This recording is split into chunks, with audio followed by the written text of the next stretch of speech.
Reading with your kids.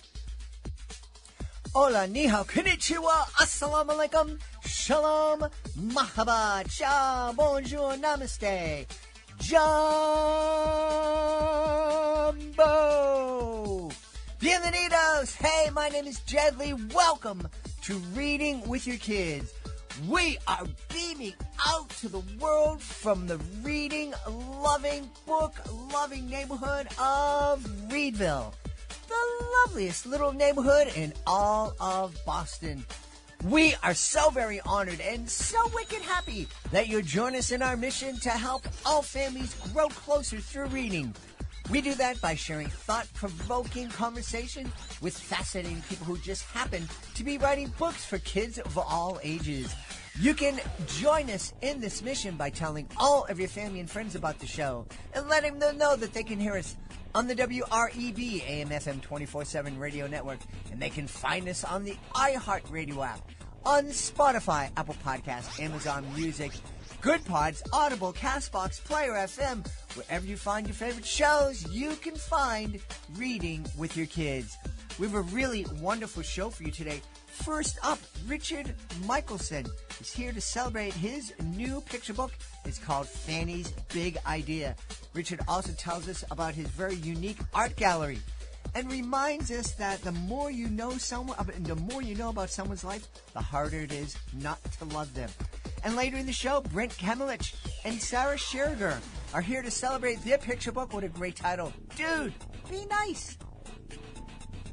Hi, I'm Ashley, a first-time author who loves turning real animals into big adventures for our littles. And I'm Michael, a scientist, international educator, and textbook author. Ashley and I have teamed up to bring the wildlife believes right into your hands. Kids will meet real animals like jaguars and tapirs and learn about the struggles they face in the wild. With artwork by local student illustrators, these animals truly come to life for your kids. And for teachers, we built K-5 toolkits to make it easy to integrate these books into the classroom, all with age-appropriate activities that connect literacy, science, and wildlife conservation. You can learn more at ashleymosley.com or inspiredventures.com. Let's keep the adventure going. Want to let you know that this episode of Reading with Your Kids is brought to you by Once Upon a Dance. OnceUponADance.com. Hey, are you looking for a magical way to get your kids moving? Once Upon a Dance brings stories to life with interactive books that inspire little ones to read, move, and imagine. Award-winning and teacher-approved, these whimsical tales are perfect for classrooms, story time, or family fun. Spark joy, build confidence, and dance into imagination. You can discover more at OnceUponADance.com. And you can find Once Upon a Dance books at your favorite online bookstores. Join us right now from one of the coolest places I can imagine. We'll talk a little bit about later on. Our guest is here today to celebrate Fanny's Big Ideas. It's the new picture book from our guest, Richard Michelson. Richard, how are you? Welcome to Reading with Your Kids. Well, thank you, Jed. It's good to finally be on your show. I know a lot of people have been, so I'm glad we were able to hook up. I'm delighted to have you on. We've had a few folks over our 2,300 episodes. But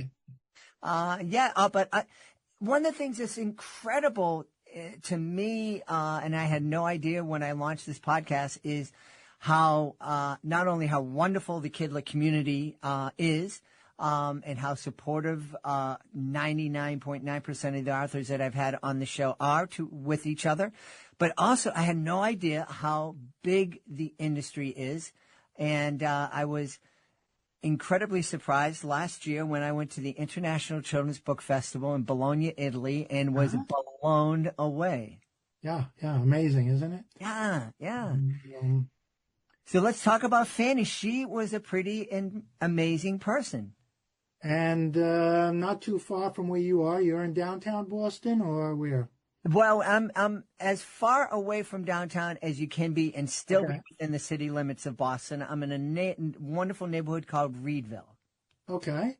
So Fanny, so this next month, November, yeah, where are we? We're in October now, all right. We're in October now, yeah.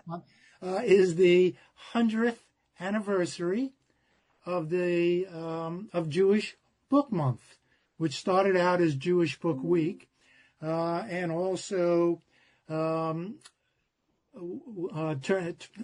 Jewish Book Council does the sponsors that every year, every month. It's generally mid-November to mid-December. And Fanny started that 100 years ago, almost today. She was the first Jewish woman, the first Jew to run a branch library, and not too far from where you are. And that was in Boston. She ran the Boston Public Library, West End. And she was an immigrant and settled in Boston as a child, and ended up just loving the area, loving libraries. And her first job was at the Boston Public Library. She rose through the ranks, which was unusual for a Jewish person at the time. And she was instrumental in really serving her clientele of every nationality and race, etc. As the neighborhood changed that she was in, and as Jews moved into other neighborhoods and new immigrants started coming in, she always made sure to stock her library with books by those new immigrants. So when blacks started moving into Boston, she started putting black books on the shelf. Same with Chinese, Polish. She just wanted to make sure that her audience was served, the people who were coming in had things to choose from. And that was a time when a lot of immigrants, their main issue was to try to fit in and become all-American. Mm-hmm. That is how, I mean, even people of my generation, I was raised not to stand out. I was raised with no Jewish education whatsoever. I was not bar mitzvahed. I didn't go to Hebrew school. The aim was to make me an American. Mm-hmm. And what Fanny noticed over time was that many of her clients were so busy trying to be American that they forgot where they came from. Mm. And they forgot their own history. And she would look and keep track of what books people were taking out and realize that how little her generation of immigrants were teaching their children about where they came from.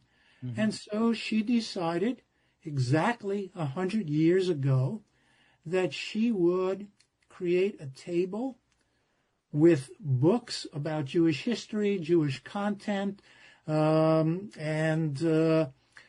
she called it Jewish Book Week. And she reached out to librarians around the country. She reached out to Boston papers far and wide, and got them to promote this. And that was the very first Jewish Book Week. Wow, that's incredible. And I am proud to be able to say that I actually performed in the West End branch of the Boston Public Library, doing educational magic shows at schools and libraries and churches, and whoever would have me was how I made a living. Wow. 35 years. And I think I performed in every branch of the BPL. There may be a couple of branches that are smaller that I don't know about, but I do remember being in the West End because it was a pain in the neck trying to park my van to bring my stuff in. So the West End that you were in is a different West End library. Yes, it is. It was rebuilt. That said, had you been around during Fanny's time, she very likely would have invited you to the very first Jewish Book Week or others, because she wanted not only Jews to feel comfortable. She wanted everyone to feel comfortable. And so she was not above putting a Christmas tree in the branch at the same time. She invited lecturers. She invited singers. I'm sure she would have loved to have you perform magic there for her. She wanted to get people in the branch so they felt comfortable in the libraries. And eventually, they'd start interacting with the books. And she was more successful than I think even she would have imagined. Well, I know that her legacy, although this is the first time I'm hearing about Fanny, I know that her legacy continues because one of the reasons I loved performing at the Western Branch and branches throughout the Boston Public Library system is that idea that everybody is welcome. They go out of their way to make sure that their offerings are diverse, in addition to reflecting the neighborhood and the demographics in the different neighborhoods. I've stated many times that many of the branches of the Boston Public Library are oases for kids. Mm-hmm. They are the safe harbors that the only place that they feel safe in. And that is something that she really set that tone. Mm-hmm. She wanted to make sure, she also, later on, I will tell you, she started Catholic Book Week and Negro History Week and even, this is true, Boston Red Sox Week. All right. Well, that doesn't surprise me at all. So she was very much involved in getting everybody interested in everybody's culture. And boy, is that under attack today. I don't know that we want to go there, but this is the sort of thing that Fanny would have been standing up against because she was not shy. She spoke her mind. She did not have children of her own, but she considered every child who walked in that library one of her children. And she didn't take nonsense from anyone. She lectured a lot. I have to say that at one point, she wasn't above even arguing among Jews, which we like to do, right? Mm-hmm. So towards the beginning, a rabbi tried to claim credit for Jewish Book Week. And Fanny decided to allow him to do that because her main interest was spreading the idea. She didn't need credit. She was about spreading the idea and making it happen. But what she soon found out is that this rabbi, who will go unnamed unless maybe you read the book in the back matter, didn't do any of the work. He just wanted the glory without the work. And so she had to stand up and say, this is not proper behavior for a rabbi, for anyone. She took her rightful rights back, rights or whatever. That wouldn't make it into the book. But she was a strong personality. She was tough. When she started becoming a regular speaker around Boston and elsewhere, she refused to speak if she was offered less than men speakers who were also on the program. She would say no. And if she was the only woman invited, she would turn down as well. And she had a list ready of other women that were good speakers that she wanted. So she was really a champion to get the word out about books. And that was the main objective. But she also wasn't a wallflower. She knew what she was worth and what librarians were worth. Mm-hmm. So she's a big hero, I think, to many librarians all around the country. Boy, oh boy, I absolutely, what an amazing woman. And it seems like she celebrates, we've talked a lot here in the show about books being mirrors, windows, and sliding glass doors. And I really love that books can give everyone a chance to look into other cultures and get to know their neighbors, that they may look different than, they may eat different foods, and they may speak different languages. But bottom line, we're all part of the same beautiful human family. Well, I'm opening my book in front of me because this is, and your audience can't see, but if they get the book, they'll know that when Fanny first came to this country, before she came, Jews were being persecuted in Russia, and her grandmother, Fanny's grandmother, actually had a meeting with the Tsar Nicholas, and brought some Jewish books, and would say that her phrase was, "The more you know about someone's life, the harder it is not to like them." Mm-hmm. And that became Fanny's mantra. When she got to the United States and got her job, she wanted everybody to read exactly what you said. This was one of the first proponents of doors, of windows and mirrors. She wanted everyone to know about each other, because she said, the more you know about someone's life, the harder it is not to like them. And she wanted to know about everyone. I love it. I love it. What was it that inspired you to write this picture book biography of Fanny? Well, so I have been very fortunate in that a number of my books have won some nice awards. I've gotten a couple of gold medals from the Association of Jewish Libraries. And when I won my second gold medal from them for a book called The Language of Angels, a story about the reinvention of Hebrew, I went to the conference to give a talk.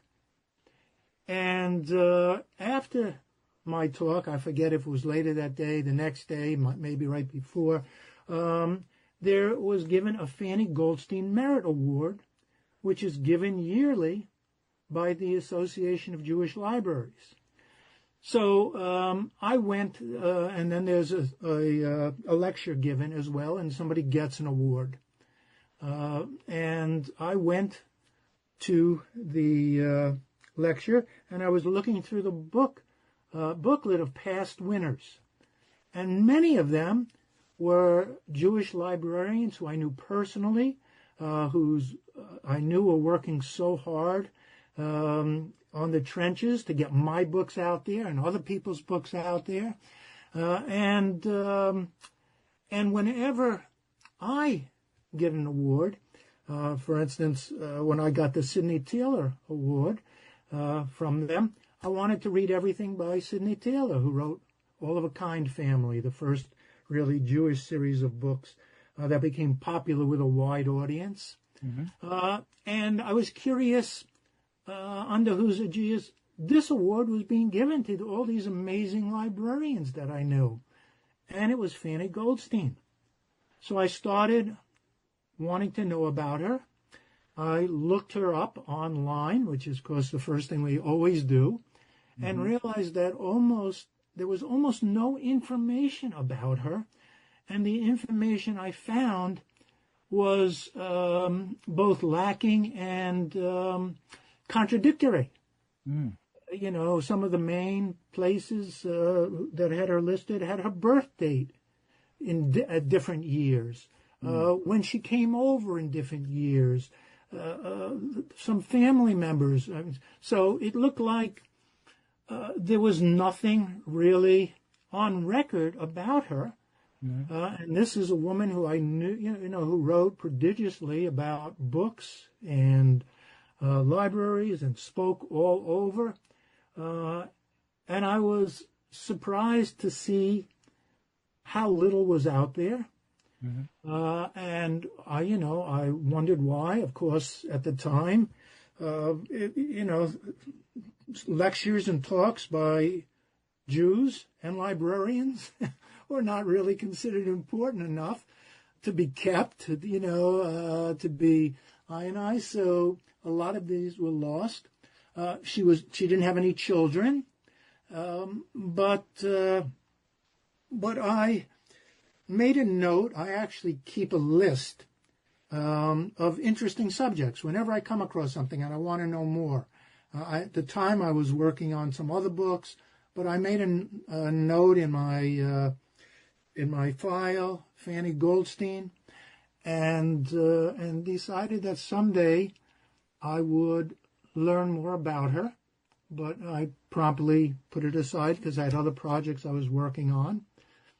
And then, purely by happenstance, PJ Library. Do you know PJ Library?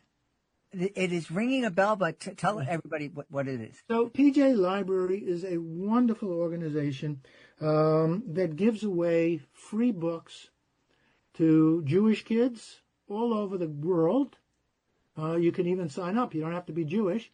But in Fanny's spirit, in many ways, they feel that many Jews today know very little about their history.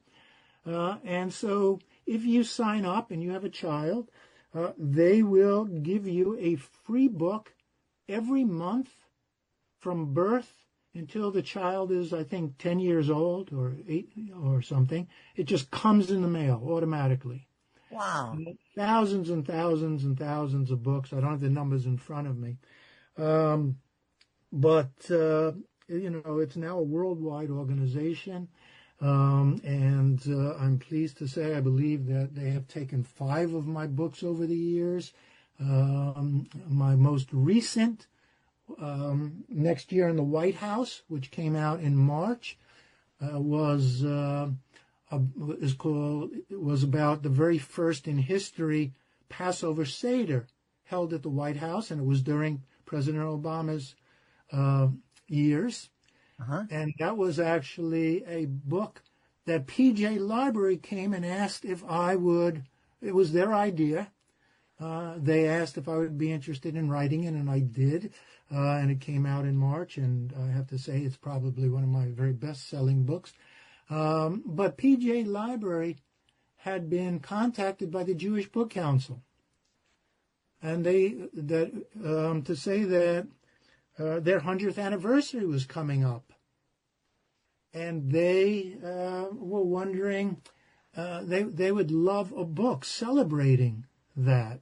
Uh-huh. I got a call from the PJ Library. I believe at one point I had shared with them some of the ideas that I had come up with, and probably mentioned Fanny. And they said, 100th anniversary is coming up of Fanny, and what do you think? And I said, well, if I'm going to write that book, I better write it now. Yeah. So I put everything aside because I didn't have much time. I have a book that came out 2 weeks ago called What Louis Brandeis Knows, A Crusader for Social Justice Becomes a Supreme Court Justice. I sold that book 5 years ago. And it came out 2 weeks ago, right? Yeah. So I thought it was going to be impossible. I thought it was going to be absolutely impossible. A shout out to Lori Hornick, my editor at Rocky Pond Books, which is an imprint of Penguin Random House. Mm-hmm. I sent her the manuscript with a caveat that I realized it was impossible to get this done in time, but I thought it was a good subject, maybe even after the 100th anniversary, et cetera, et cetera. And she called me back faster than I've ever been called back before for a book, and told me not only is she going to get it out in time, she had already spoken to Alyssa Russell, my illustrator, who was doing sketches as we spoke. All right. So it took a while to get the contract. By the time I got the contract, the book was almost done. We all gathered together and made it happen. That's awesome. Hey, we should make sure we don't have a lot of time, but let's talk about the R. Michelson galleries. Thank you. Yes. Yeah, I'm looking in. I'm talking to Richard in his office, but his office is not too far away from this beautiful gallery of children's book illustrations. Am I right? We specialize in original children's book illustrations. This November 2nd, if this comes out before then, I don't know. It will. We're having our 36th annual illustration celebration. Your favorite illustrators come from all over the country. You're invited too. Maybe you'll meet Jed there. So if you've been listening and you want to see what he looks like, come and join us. It is a wonderful celebration. You'll see many of your favorite authors and illustrators. We have been doing this for 50 years. We were the first gallery in the country to start handling children's book illustration on an equal level with fine art, so-called fine art. And every November, December, January, we turn the gallery into a display of original picture book art. You will see work from the latest books. I don't want to miss anybody, but Mo Willems, Ian Faulkner, you'll see Olivia pieces, Jason Chin, you'll see work by Jerry Pinkney, Misha Archer, you'll see Paddington by Bob Alley, and you can meet Bob here. You'll see work by Brian Collier, Carson Ellis, Fancy Nancy, oh geez, I'm going to go on. The Steads have a new book out. Almost Matt Cordell, Sid Smith. Now I'm going to get myself in trouble. Mark Teague, John Muth, Mark Brown will be here talking about author. Raul Colon will be here. I'm flipping through my side. Rosemary Wells, Joseph Peter, Marlboro Clintock. You'll see, basically work by about everyone. The Dylans, Maurice Sendak, Dr. Seuss. We have the largest collection of book illustration, may I say, in the world. I think so. And you're all invited. And where is that happening? So that is at R. Michelson Galleries. Go online, rmichelson.com. My own website is richardmichelson.com. That's Michelson. Our gallery is in Northampton, Massachusetts. That's in western Massachusetts. We are due north of New York City, where a lot of people come from. We are due west of Boston, where Jed is located. We're near Albany, New York. We're in the Berkshires. Beautiful place right near Smith College, Amherst College, UMass, Mount Holyoke, Hampshire College. It's a beautiful town. We have a gorgeous gallery, 60-foot high ceilings, 20,000 square feet of art. And while you're here, the Eric Carle Museum, our neighbor, if you've ever been to the Eric Carle Museum, they join us every year to sell books. So these illustrators who will be here will be signing your books. We ask you not to bring in outside books. It's just too busy. Mm-hmm. But you can get things signed. You can see the original artwork, and hope you can make it. Well, I am looking at my calendar, and I don't see any reason why I can't be there on this.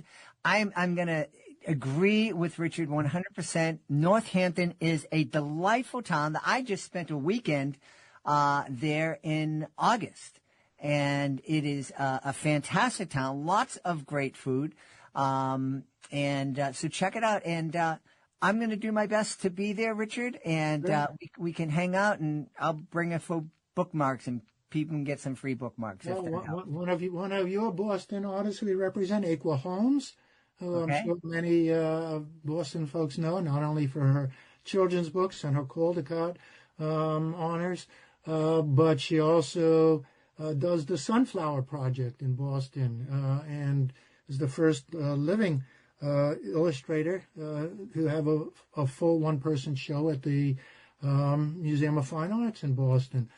So you can come and meet Aqua there. You can see Aaron Becca. I'm afraid. I'm sure I've already missed people. Don't want to yet. We don't want to leave anybody out, but in the meantime, we want everybody to check out Fanny's Big Idea. It is a biography of Fanny Goldstein, librarian, literacy pioneer, and the creator of the Jewish Book Week. And our guest has been the author, Richard Michelson. Hey, Richard, this has been a lot of fun. Thanks so much for being on Reading with Your Kids. Pleasure, Jed, and I look forward to meeting you in person soon. Yes. Bye-bye now. Hey, families, would you like to share a miracle with your kids? At the Wolf Conservation Center, hope was fading. The endangered Mexican wolves dreamed of a pup, but none had come. Until one tiny miracle changed everything. Meet Trumpet, a real-life wolf pup whose incredible birth brought joy, hope, and a lesson in conservation. Trumpet the Miracle Wolf, written by Leocadia George, is a heartwarming true story that will inspire your whole family. Teach your kids the power of hope, love, and protecting endangered species. Get your copy today and join the wild adventure.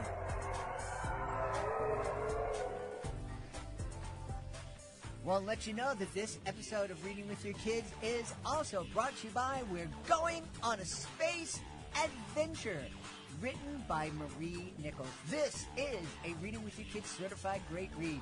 Blasting off and speeding through space, Graham cheers to the moon and beyond. But Bracken quickly learns that Graham has a fear of flying and that he must manage control of the spaceship. On the moon, they narrowly escape a hideous monster as a crater explodes, and on Mars, they need to outrun Martian creatures or risk becoming their dinner. Hoping to find a friendlier planet, they decide to try Jupiter. Then clank, clank, clank, something is attacking the spaceship. You and your kids are going to love this book. It's fun. It's exciting. It celebrates intergenerational friendships, and we love those. We're Going on a Space Adventure by Marie Nichols. It is a Reading with Your Kids certified great read. Dudes, we are going to have such a nice time tonight. Joining us from different parts of the nation. First, joining us from California, I believe, one of the authors of Dude, Be Nice, Sarah Scherger. Sarah, how are you? I'm great. I'm happy to be here. I'm really, really happy. Sarah made a huge effort to get her kids home safely from school. Join us in time.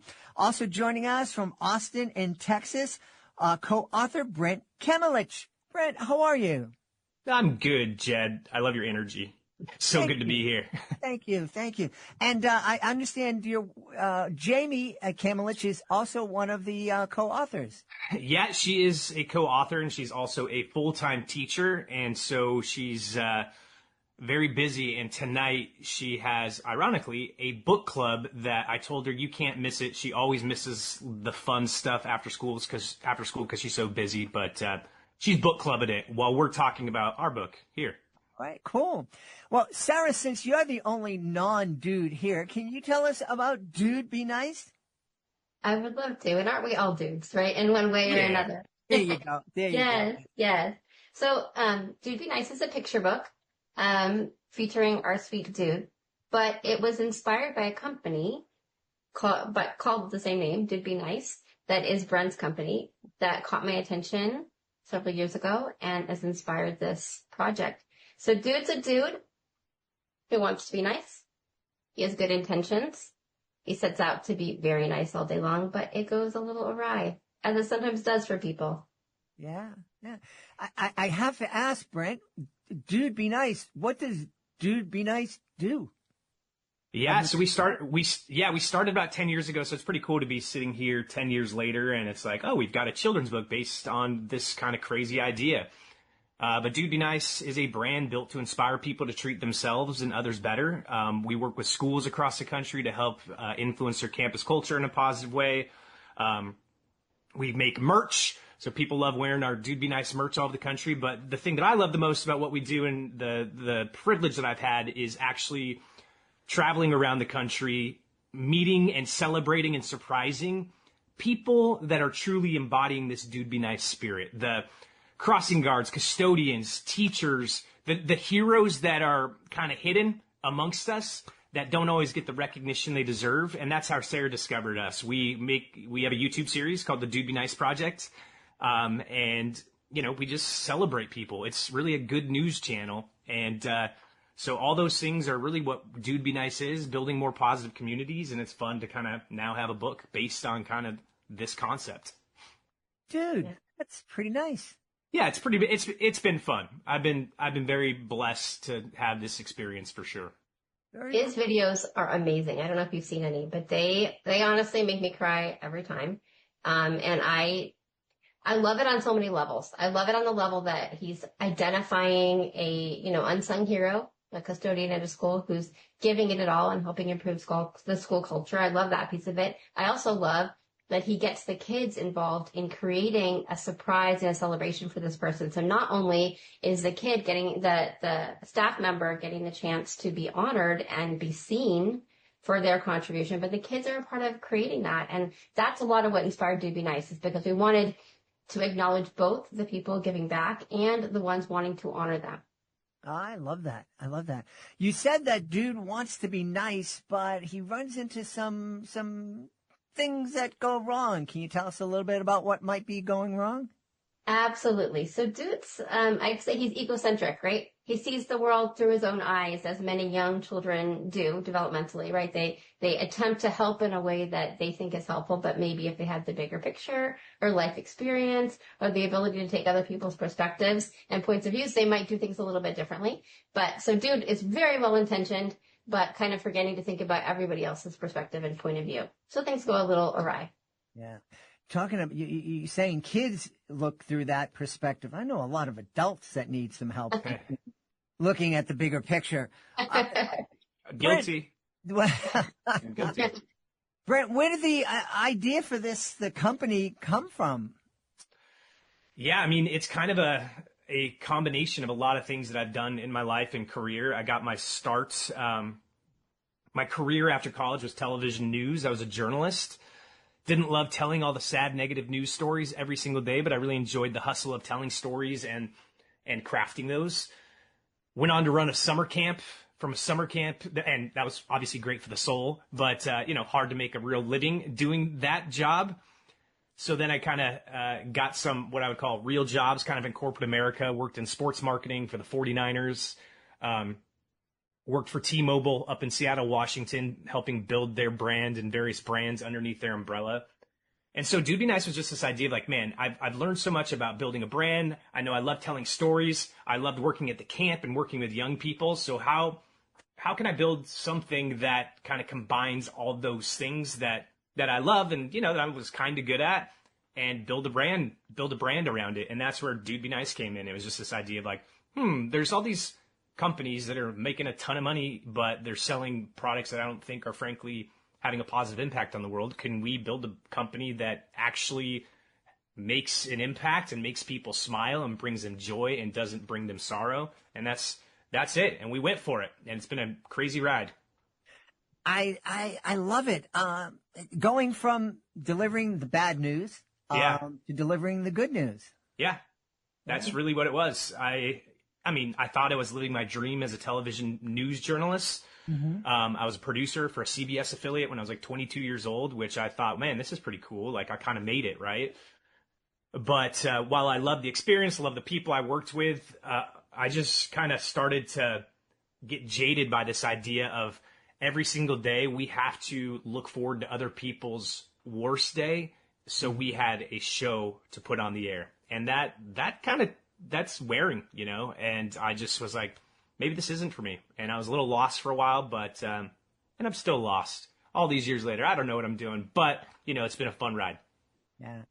You were mentioning that you get to go to schools. That's one of the things I did for most of my life, doing educational magic shows at schools. And it is really wonderful to be able to go into a school community and get them excited, especially if you're getting them excited to be nice and to be kind and to recognize the people in their lives that are kind. Yeah. I wish that I got to do that as part of, some of the core memories that I made in high school. I loved high school, but looking back, it was very egocentric. And, I love when kids we do a lot of pep rallies to celebrate our teams, especially football is the big deal. But there's so many other people that matter on our campuses and have things that matter to them. So we've kind of just created like pep rallies that are more about celebrating those unsung heroes on campuses and communities across the country, and to get kids involved in that and to see their enthusiasm, it's really special. It gives me hope, and I wish I had stuff like that to do. And I wish I could have done a Dude Be Nice project in high school, and it just wasn't a thing. Right. Sarah, how did you mentioned that you kind of saw this one of Brent's videos? Did you reach out to him? Did you say, "Hey, I'm a children's author. We should do this together"? Yeah, it sort of evolved from me seeing this first video that he had actually recorded in a school not too far from where I live. So I saw a video of him honoring a custodian, and it made me cry, as they all make me cry. I was so touched and excited about it. And my day job is I work in schools as well. I'm a school counselor. I'm a school-based mental health professional. So I'm doing a lot of what we call SEL, social emotional learning, presentations to my students and counseling sessions. And I was actually looking for a meaningful video to show to a group of kids to talk about giving back. And I found his video, and it struck me. And so I worked with it with my students, and it stayed in my brain. It lived there, honestly, Brent, for probably at least a year or two before I even reached out to you, because it was, and I kept coming upon it over again in different ways, different videos he's done. He's done a ton of videos. And then at some point I did reach out, and we connected, and we talked about like, hey, have you ever thought about writing a picture book named Dude? I love the name Dude. Dude is so universal. Like, dude, a greeting, dude, a voicing of a sorrow. Like, dude is just universal and it can apply to anybody.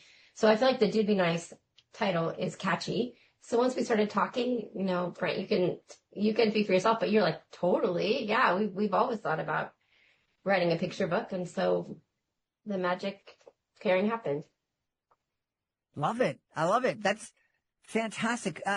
It's when Sarah first approached you, Brent, what was it like? Of course, this is great, or a picture book? I don't know. Yeah, when Sarah first reached out to us, I think we got an email to our support, I believe. Right, Sarah? Is that right? Yeah. And we get a lot of emails, and I try to take each one with a grain of salt, because there's always there's so many things that always seem exciting and great, and then they aren't what they seem, or that it's a bot, or it's a Russian infiltrator trying to steal our emails addresses or something. I don't know, whatever. But in this case, I pursued it, and I got back to her and found out this was a real person that had some street cred in the children's book world. And then very quickly after, we met up in Ventura at a coffee shop, Ventura, California, at a coffee shop.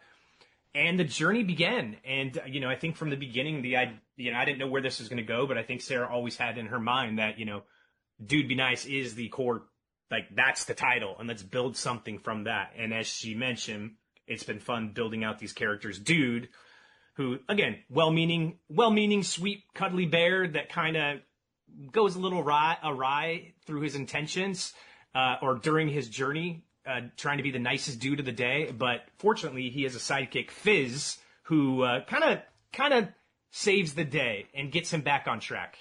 Mm-hmm. Yeah. I can relate to you not thinking that Sarah was a real person. Back when we first launched the podcast back in 2018, I got an email that said, "Hey, you've been nominated for the iHeartRadio Best Kids and Family Podcast Award." And I go, delete. And I get that 5 or 6 times, and then finally said, "No, dude, really, this is iHeart, and you've been nominated." And I'm like, okay, so, thanks. Yeah. Too many. Yeah, there's been so many times where it's like, oh my gosh, this sounds so cool, and it's not as cool as we thought. But in this case, it turned out to be very cool. Yeah. So, Sarah, what are we thinking that Dude could become a series? That's the dream. I mean, we would love that. I feel there's 1,000 titles you could come up with that start with Dude. So I think Dude Be Nice is just the beginning, and that's our hope. Awesome. That's exciting. Brent, what about you? You mentioned that you also you're working in all kind of grade levels. You mentioned high school and elementary school. Are you thinking maybe we create a middle grade novel, maybe a YA title, maybe a romantic. I don't know if that's yeah, I mean, open to everything, but it's been fun to work in this elementary school space. A lot of the schools that we work with, I would say, are more middle school, high school, and elementary schools are kind of really catching on, implementing Dude Be Nice into their SEL kind of core values, essentially. And so, but this is a great start. And in fact, one of the cool things that we've done to launch this book in Dude Be Nice fashion, obviously getting the first copy of this was very exciting. And I was like, holy cow, this is real. And, touching it and hugging it and all the things. But what's really cool is we actually last week surprised an elementary school librarian with my very first copy that I got in the mail. And so we surprised her. She embodies this spirit. And, we're going to be releasing that video tonight. Not sure when this comes out, but it should be on our channels by the time this podcast comes out. But we're releasing the entire video story of the surprise and me hand delivering this book to a special person at Caraway Elementary School in Round Rock, Texas. Wow, dude, that is very nice. It was fun. She's way nicer than me, so that's why she deserved it. So that's why she got it. Brent, have you ever had a situation where you went and the folks it didn't turn out the way you had hoped, whether it was one of your stories from your news days or you go to surprise somebody at school with the let me tell you something that's kind of amazing in this, and I'm going to knock on wood. We've done 30, 40 episodes across the country where these are like true surprises, and there is not one episode that we've shot where the person we surprised knew it was coming. They have all gone off better than I've expected, and I just feel like maybe it's just the nature of what we're doing. We're a little more blessed, I guess. There's definitely been some things that have not gone exactly as planned, but it ended up working out. Great. Sarah, do you remember? Do you have a favorite video of Brett's that was, I know the first one touched you, but you said all of them make you cry. Is there one that really stands out for you? Well, I have two favorites, but I have to say I love them all. You should watch them. Please go watch as many as you can. The two that are my favorite are the one I saw initially, which is the custodian one. And it's a bunch of elementary kids coming and surprising their beloved custodian who I think he'd been working there like 37 years or something. And he was, he dedicated his life to these kids. Rocky. And I think, and my second one is actually Brent came to the school where I work. So after we connected, to begin brainstorming this book, he reached out to me and said, I actually need to make another video. Do you have any suggestions? I know you work in schools, and I suggested a few different schools. And the school where I work is actually a community school. It's a school for kids who've been expelled. So our youth are what we call at-promise youth. They've made some big mistakes that have led them to be expelled from their home districts, and they're bussed in, sometimes 45 minutes from neighboring districts to be educated at the County Office of Ed community school. And Brent came there and did an amazing surprise for all of our staff. We couldn't actually pick anybody for that particular event, so we just honored all of our staff. And again, I feel like I'll get emotional when I talk about it, that not only was it cool to give back to the teachers, but it's watching those kids, the kids who have come from really hard backgrounds, who had a chance to do something meaningful and have it caught on camera and give back. And so that's, I do feel emotional. That's so special. And you can't, it's like the gift that keeps on giving. It's the gift to the one who deserves it, and the gift to the people who have had the opportunity to give back in such a meaningful way. It's so special. Yeah. Brent, I'm curious, I've traveled around the country, and I know that, down south, it's hospitality, respect. It's really wonderful. And out west is kind of like, hey, dude, what's going on? But East Coast, we're kind of gruff and rough and not known for our friendliness. And you and I were talking about Boston, the Red Sox, Yankees. Have you been able to find a nice dude up here in the Northeast, or are we just too cold-hearted? Yeah, we one of our more recent stories was in Virginia Beach. So that is the East Coast, very East Coast, wow. And maybe not as Boston-y or New York-y, but we celebrated at Cox High School. We celebrated a SRO, like a school resource officer, a police officer on campus named Officer Moran, who, by the way, was an he was an NYPD cop actually previously.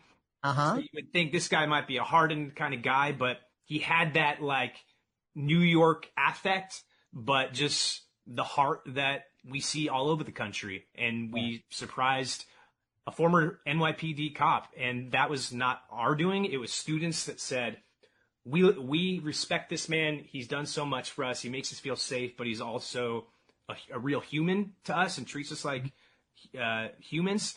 And so he was celebrated, and the kids did an awesome celebration for him. We were partnered with Herf Jones, a really great company we work with. And so to answer your question, even New York cops, can have this spirit of dude be nice. Awesome. Somebody is listening out there and they know somebody in their life, at their school, in their town, in their community that they want to nominate. What's the best way for them to let you know? Yeah, you can always email us. Tell us why that person's awesome at support@dudebenice.com, or you can always DM us on Instagram. We get back pretty quickly. That's, just dude.b.nice on Instagram. But the good news is you don't even need us. What's cool that's happening, Jed, around the country is people are watching our videos, understanding this mission, and then they're creating their own Dude Be Nice projects on their campuses in their communities. A volleyball team, a college volleyball team, Ryder Volleyball, just sent us a video of them celebrating someone who works in the kitchen at the school, at their college. We weren't there. They were wearing Dude Be Nice shirts, had the Dude Be Nice spirit, and they made someone's day. And that's really the goal, is go do this. Celebrate people. Uplift the stories that, maybe aren't the front page of the news. And we want to share them. Yeah, love it. Sarah, where can we go to find out more about you and your books, and maybe be the first to find out when the second book in the series? Yes, you can check out my website. It's www.sarahlynnbooks.com. And it's Sarah Lynn because when I first started writing, I didn't even write under my full name because I was so shy about it. I wrote under my first and middle name, Sarah Lynn, but now I write under my last name too. So www.sarahlynnbooks.com. And Brent, again, your website, dudebenice.com? Dudebenice.com. Pretty simple. But, and this book is available, at all the places you buy your favorite books. And, whether online or in person. But definitely, consider supporting your local bookstores or encourage them to carry it as well. And we always also, in addition to supporting your local independent bookstore, we also encourage our listeners to go and be very nice at their public library and say, hey, could you please bring Dude Be Nice into your shelves? Yeah, that would be amazing. Yeah, we just want to keep telling these stories, and that's, we can't do it without people's support. That's the reality. So, we appreciate all the people that have purchased it. I'm getting texts today's the day the book is actually being released. So it's been fun to see all these texts come in as we're talking of people receiving their books. So pretty cool.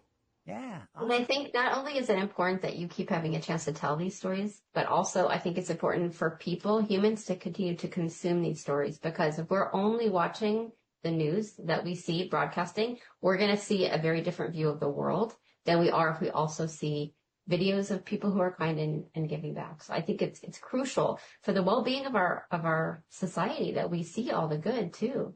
Yeah.